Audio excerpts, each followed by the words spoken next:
Hi everyone, hope you all doing well. Welcome back to our channel. Now, in this particular video of Learning KQL from Scratch playlist, I'm going to talk about how you should calculate the size of the data which is getting returned by your query. Now, there is a scalar function that we are going to use for that, and that is estimate data size. Now, this is something which is completely different from a column named as build size. Okay, so let's say I choose this particular table of device registry events, and then I will project build size. Okay, so I'll come to know the size in bytes for each and every row that exist in this particular table in last 24 hours, and I can see it is around 143 events. Okay, because there are only 3 devices which is onboarded as of now. So that's the reason why this result is very, let's say, less in numbers. But with this being said, this is my build size. However, there is a function, scalar function, which is called estimated data size or estimate data size, that can help you calculate the total size of the data. Okay, now let me show you how exactly you're going to use this function. So the very first thing that you have to type is summarize, and then I will give a name, let's say total size. Okay, now here I will say sum, and then I will say estimate data size column, and then I will give a star. Now this star basically means include every column. Okay, that's the purpose of this star. If you want, you can give specific column and it will give you the size of that particular column. However, the result that we are going to get now will be for my 143 events.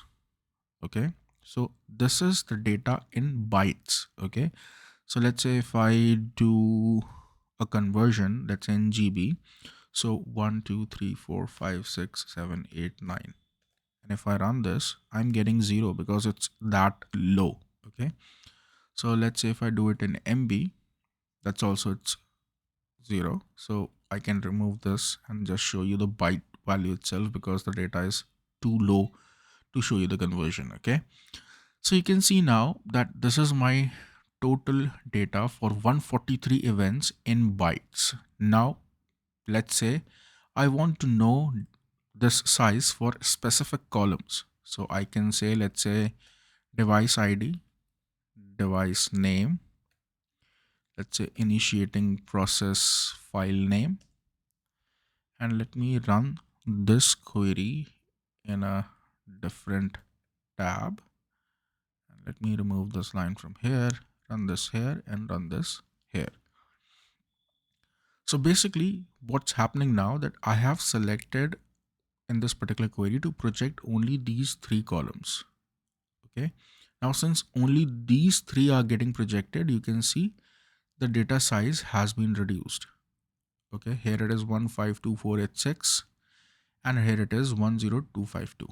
Now fundamentally, with this being said, I can copy this value from here, which is basically the list of columns, and I can just comment this line, and instead of star I can give it here, and if I run this, I will again get the same result. So either you can project certain columns before and then use this function to calculate the size, or if you want, you can give the columns name here as well. Moreover, the result will be same. Now this is just one scenario. Let's say I want to join 2 different tables. Let's say device events, and this should be joined with, let's say, device registry events. Okay, and if I run this, okay, I've not defined a condition, so it is device ID. Now you can see I am getting around 143 results. Okay, because my registry events has 143 events. Remember the concept of inner unique, which is the default one. Okay, now let's say again I want to calculate the size of this entire table, which is basically a new table. So here I will say summarize total equal to sum estimate data size, and select everything. Now, this is something you can see I have added after joining the two tables as well. So fundamentally, you can add this at any line and you will get the estimated size of the data that will be returned for a specific query altogether. Okay. So this is how you can fundamentally use estimate data. And this is something which I have shown in my Azure monitor playlist as well, wherein I have defined how to perform different kind of filtering for security event data. Let's say you want to reduce the data ingestion cost, how you can dump certain columns and then the data ingestion cost will be reduced. And with this being said, this has nothing to do with build size. It is basically an outcome of the data that is returned in the results. Okay. So this was all about knowing how you can estimate data size. In the next video, I'm going to talk about extract function. Okay. So if you think that this channel is helping you to learn anything new, please feel free to subscribe and share this video with your technical community. Thank you so much. Thanks for your time.